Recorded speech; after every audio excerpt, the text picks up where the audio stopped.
Dara Rollins, Tina, Ego a mnohí ďalší boli súčasťou najväčšieho charitatívno-edukatívneho podujatia roka Deň rešpektu 2025. Boli sme tam.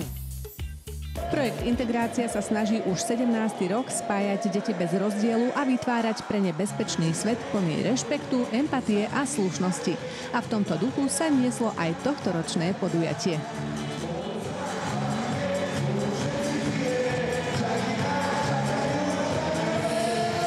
Ja tak tížko stárnem s touto akciou, veľakrát sme to už podporili.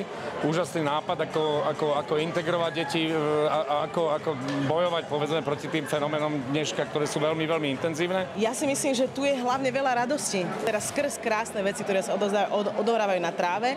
Určite je v tom odkaz, ale hlavne vidím na radostených ľudí veľa, 10 000.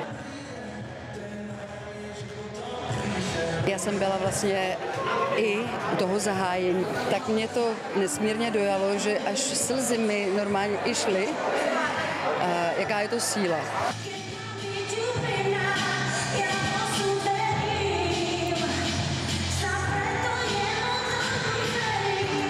Tohoto typu nikdy neodmietam. Keď môžem a nie som zrovna v tom čase niekde mimo republiku, tak cez to nejde vlak. Vždy to musím byť. Hovorím, jediné rodinné plány by to mohli skaziť. Skvelé zorganizované, skvelá atmosféra a do toho náš mediocre výkon je v pohode, ale zase, keď robím to, v čom som dobrý a z toho spievanie, tak to zase má silu. To, co tady vidím, to je skutečně neskutečný. To přechází zrak a když to začalo, tak jsem měl slzy v očích.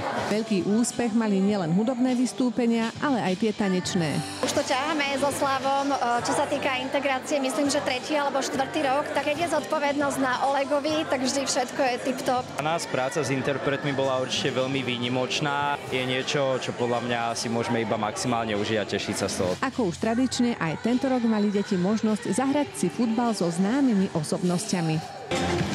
Úplne sa mi hralo super, mala som pomocničku, bolo to vyrovnaný zápas. Paráda, veľmi dobré a smekám klobúk, také niečo zorganizovať, to je sranda. Je to skvelá myšlienka a mne sa to práve to sa mi páči, že sme tu za perfektnú myšlienku. A skvelé bolo aj ukončenie večera slávnostnou recepciou, ktorá sa konala v trnavskom hoteli Holiday Inn, kde opäť nechýbala skvelá zábava. Spokojný som, lebo vyšlo počasie, aj recenzie, ohlasy tých účinkujúcich, niekedy až možno legend, dá sa povedať, boli fakt fantastické a to len mám presvedčia o tom, že netreba poľavovať a treba budúci rok ešte o stupienok vyšší zaradiť stupeň a ako sme povedali, možno budúci rok sa pokúsi európsky formát. Na decká, ktoré niekedy o sebe pochybujú, majú možno psychické problémy, treba, aby to hodili za hlavu, prišli sa pozrieť na koncert, možno práve ich vyberú a pôjdu na nejaký zaujímavý zájazd. A je to hlavne o tom, aby decká boli v pohode, aby sme boli k sebe slušní. Nora Hamar, televízia Joj.